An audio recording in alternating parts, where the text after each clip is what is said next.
नमस्कार श्रोते हो, मी नीलाक्षी काळेसालके, संस्थापिका मातृगंध पुणे. आपण ऐकतोय वी ना नातुलिखित आधीच पुणे गुलजार. प्रकरण 10. पुण्यातील वर्तमानपत्रे.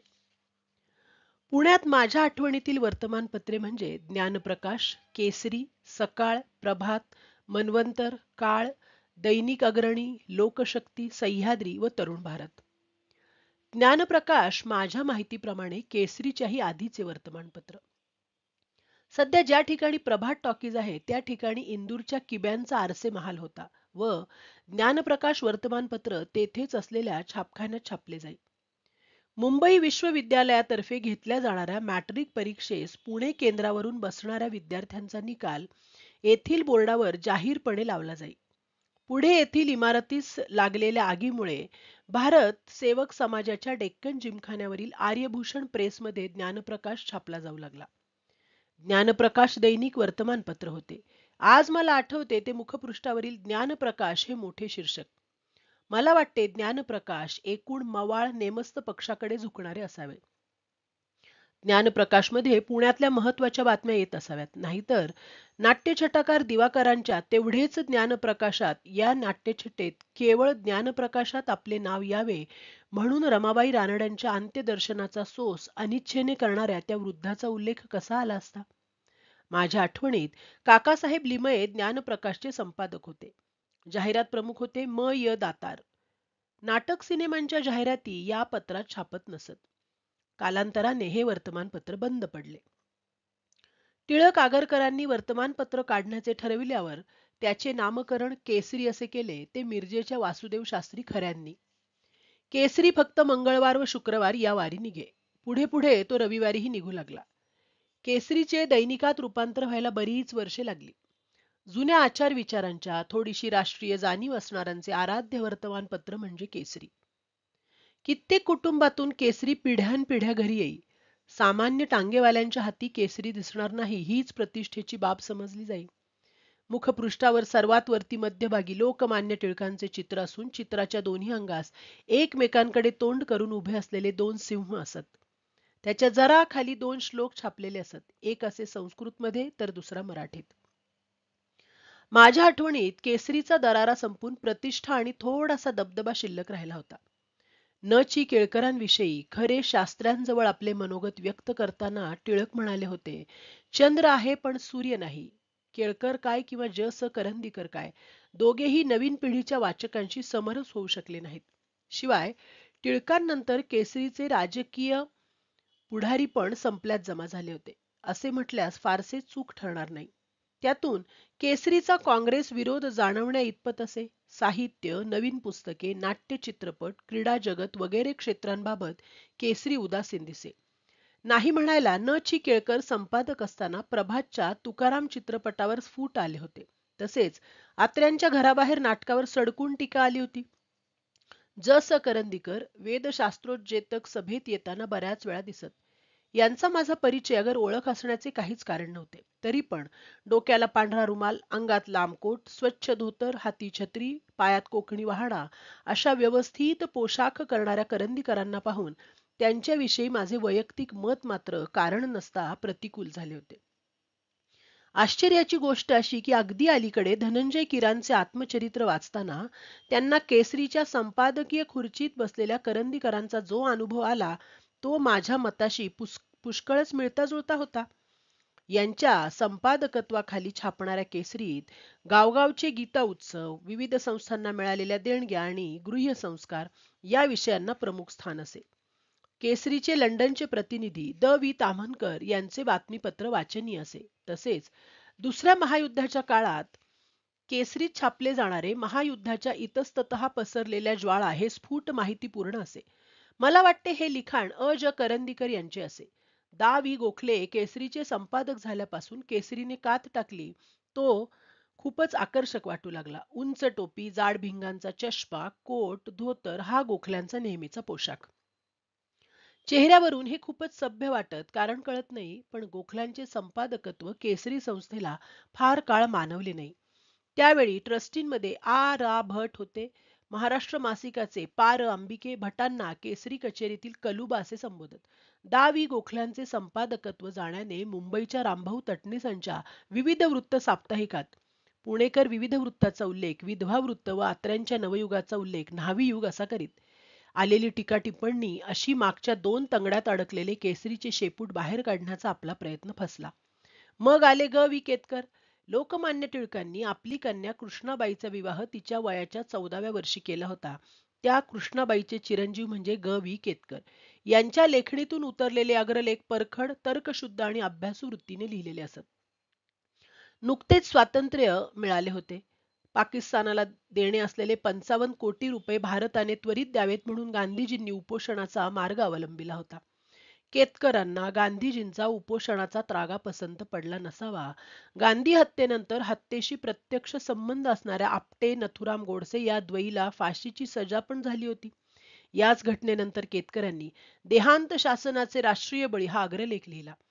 बाळासाहेब खेरांच्या मंत्रिमंडळात गृहमंत्री असणाऱ्या मोरारजी देसायांनी केसरीवर 3,000 रुपये जामीन भरण्याचा हुकूम बजाविला.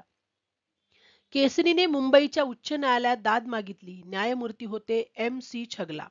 त्यांनी वृत्तपत्रांच्या वैचारिक स्वातंत्र्याची बूज राखून सरकारी हुकूम रद्द ठरविला. टिळकांनी सरकारचे डोके ठिकाणावर आहे काय असा प्रश्न आपल्या अग्रलेखात परकीय सरकारला विचारला होता. सरकारचे डोके नेहमीच ठिकाणावर असते असे समजण्याचे कारण नाही हे न्यायमूर्ती छगलांच्या निकालाने स्पष्ट झाले. माझ्या आठवणीनुसार हे सर्व होईपर्यंत केसरी कचेरी असणाऱ्या गायकवाड वाड्यात इतर कोणत्याही व्यापारी संस्थेला स्थान नव्हते. जयंतराव टिळक केसरीचे संपादक झाले आणि काँग्रेसमध्ये शिरले. केसरी दैनिक पत्र झाले. गायकवाड वाड्याच्या आवारात बँक ऑफ महाराष्ट्रच्या शाखेला भाड्याने जागा मिळाली. केसरीने जनतेकडून ठेवी घेणे सुरू केले. आज केसरीला वृत्तपत्र व्यवसायात खूप स्पर्धक असल्याचे जाणवते. दैनिक सकाळच्या माझ्या आठवणी आहेत. नानासाहेब परुळेकर संपादक होते त्यावेळच्या. हे सर्वसामान्यांचे वर्तमानपत्र. उपहारगृहातून गिऱ्हाईकांच्या सोयीसाठी जी वर्तमानपत्रे ठेवली जात त्यात सकाळ हमखास असे. सकाळचे एकूण धोरण बहुजन समाजाकडे दृष्टी ठेवूनच आखले जाई. दसऱ्याच्या दिवशी बाजारात आपट्यांच्या पानाचे ढीग लागल्याची, दिवाळीत विक्रीस ठेवलेल्या आकाशकंदिलाची, उन्हाळ्यात विक्रीकरता ठेवलेल्या माठांची, कलिंगडांच्या ढिगांची छायाचित्रे हंगामानुसार छापली जात. यामुळे समाजाच्या एका विशिष्ट वर्गात सकाळ लोकप्रिय झाला होता. सकाळ प्रेसमध्ये निरनिराळ्या क्षेत्रातील प्रसिद्ध व्यक्तींच्या फोटोंचे ब्लॉग्स वेळ प्रसंगी छापण्यास सोयीचे जावे म्हणून तयार ठेवलेले असत. ही सोय मात्र सकाळला एकदा खूपच महाग पडली. एलिझाबेथ टेलर या अभिनेत्रीने रिचर्ड बर्टन या अभिनेत्याशी घेतलेल्या घटस्फोटाचे वृत्त छापताना ज्या एलिझाबेथचा फोटो मुखपृष्ठावर छापला होता तिच्या डोक्यावर चक्क राजमुकुट होता. म्हणजे असे झाले की एलिझाबेथ टेलरच्या फोटोच्या ऐवजी इंग्लंडच्या राणी एलिझाबेथचा फोटो छापला गेला. दुसऱ्या दिवशी याबद्दल खेद व्यक्त करण्याची वृत्तपत्रीय परंपरा पाळली गेली. रविवारचा सकाळ म्हणजे त्यात संसारात एकमेकास खाऊ का गिळू असणे करणाऱ्या दाम्पत्यास मिळणारा उषा वहिनींचा सल्ला हे सदर सादर होई. रविवारचा नवा खाद्यपदार्थ हे दुसरे एक सदर. या पदार्थाला बदाम, खारका, जर्दाळू, मनुका, बेदाणे, चारोळ्या, केशर, जायफळ, ओला नारळ असले किरकोळ पदार्थ मात्र अवश्य लागत. हा नवीन खाद्यपदार्थ करताना वरील किरकोळ पदार्थ वापरल्याने जन्माला घातलेला पदार्थ मोठा रुचकर लागतो असे लिहिले जाई. आप्पा बाप्पा शीर्षक असलेले हास्यचित्र अगदीच सामान्य असल्याचे मला तरी वाटे. ना त्यात रेखा कौशल्य, ना बुद्धिचातुर्य, ना संवादांचा मार्मिकपणा. केसरी जेव्हा व्यंगचित्रे छापण्याची प्रथा सुरू झाली तेव्हा बाळासाहेब ठाकरे ती व्यंगचित्रे काढीत. चित्राखाली बाळ ठाकरे अशी सही असे. मला ती व्यंगचित्रे खरोखरीच मार्मिक वाटत. सकाळचे एक भावंड साप्ताहिक स्वराज्य दर आठवड्यास निघे. त्यात अंबादास रहाळकरांचे साप्ताहिक राशी भविष्य असे. प्रत्येक राशीच्या भविष्यात नोकरी करणाऱ्यांना पैसे मिळतील हा दिलासा दिलेला असे. 1942 साली बंगालमध्ये भीषण दुष्काळ पडला होता. दुष्काळ पीडितांच्या मदतीसाठी सकाळने दुष्काळ फंड काढला होता. हीच परंपरा देशात नैसर्गिक आपत्ती जेव्हा जेव्हा येई तेव्हा चालू राहिली.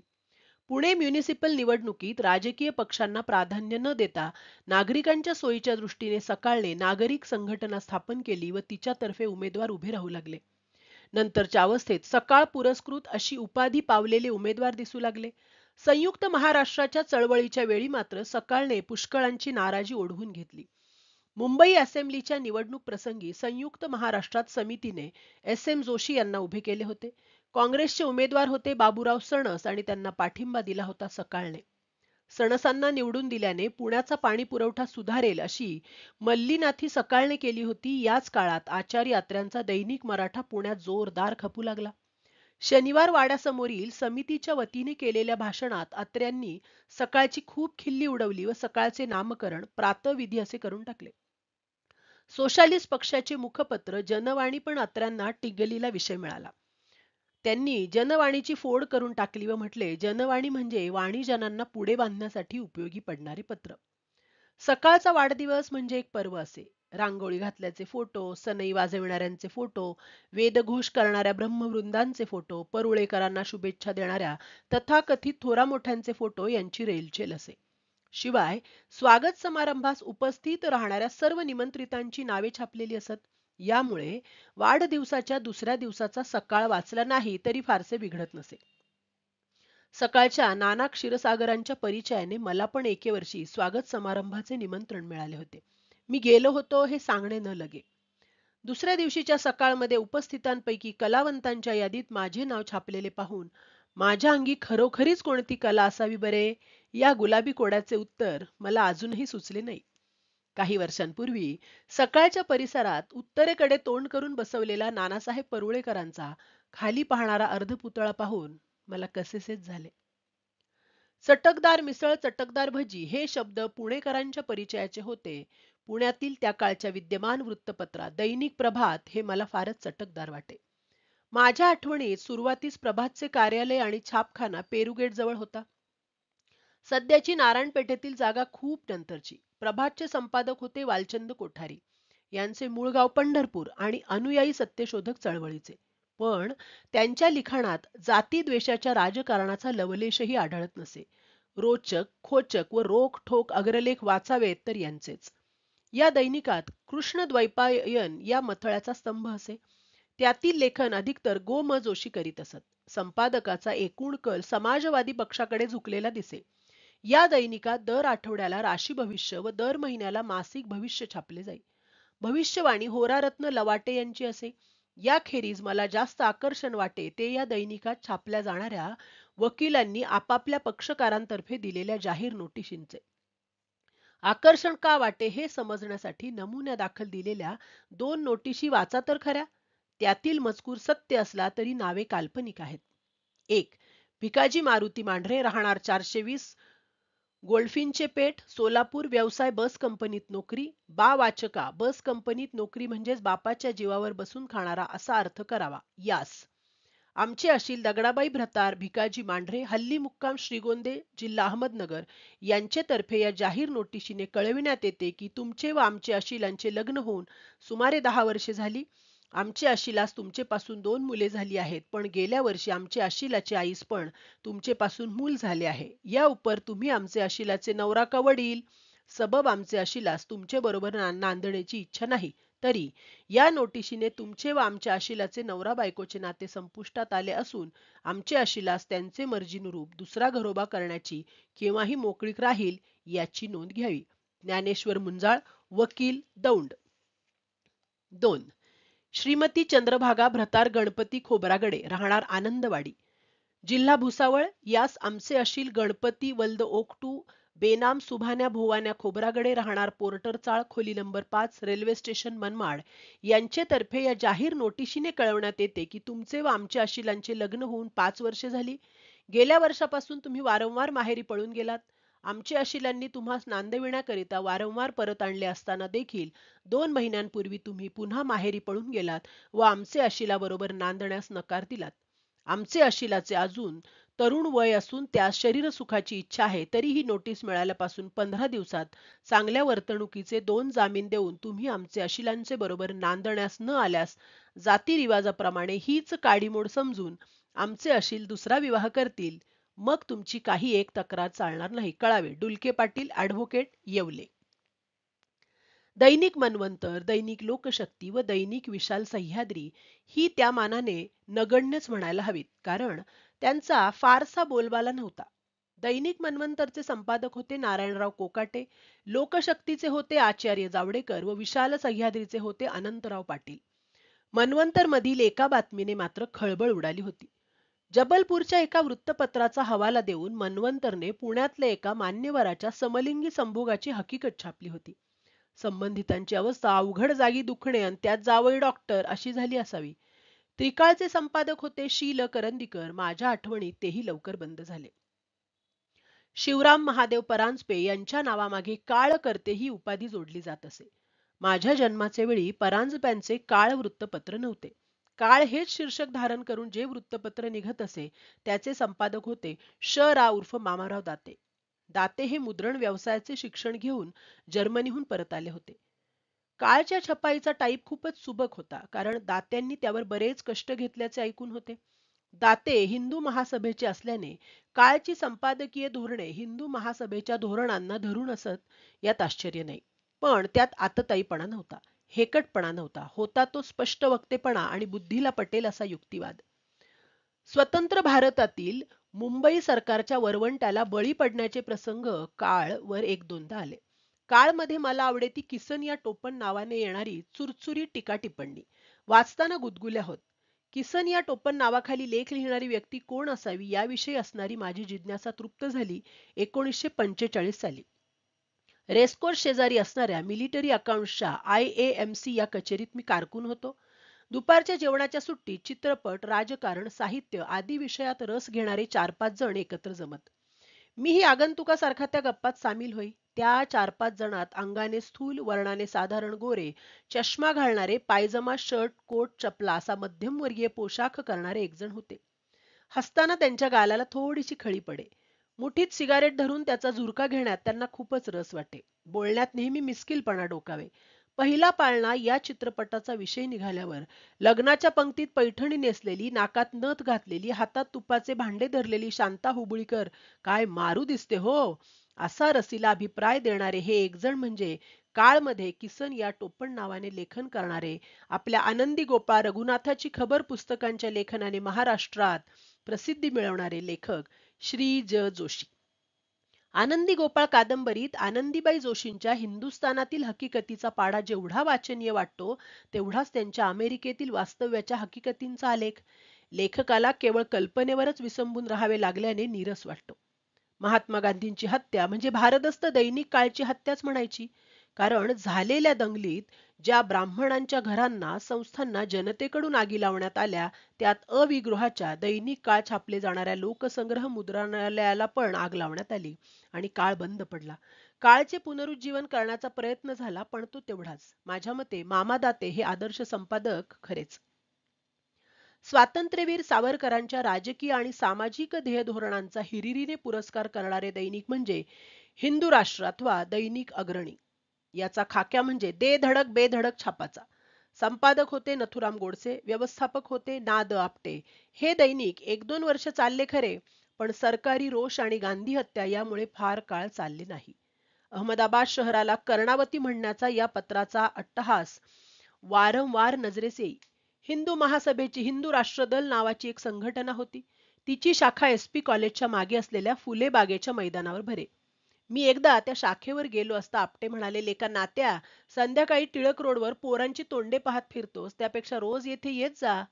नथुराम गोडसे व शहर भावे स्कूलचे नाना काका गोडबोले शाखेवर पाहिल्याचे आठवते.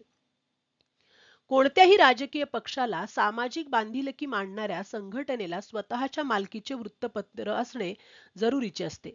या पत्राद्वारे पक्षाचा, अगर आपणास मान्य असणाऱ्या ध्येयाचा, विचारांचा प्रचार करणे सोयीचे जाते. पण अशा वृत्तपत्रातून जर जळीस्थळी पाषाणी त्याच त्याच विचारांचे तुणतुणे वाजले तर वाचकही कंटाळून जातात. प्रचार आणि प्रसार करताना सर्वसाधारण वाचकांच्या आवडीनिवडीकडे जर योग्य लक्ष पुरवले नाही तर ते पत्र बंद पडण्याचा धोका असतो. पुण्यातील लोकशक्ती आणि सह्याद्री दैनिकांच्या बाबतीत नेमके हेच घडले. यशस्वी नाटकाची व्याख्या करताना बर्नार्ड शॉ म्हणतो, नाटक चालले पाहिजे आणि त्याने पैसे पण मिळवून दिले पाहिजेत.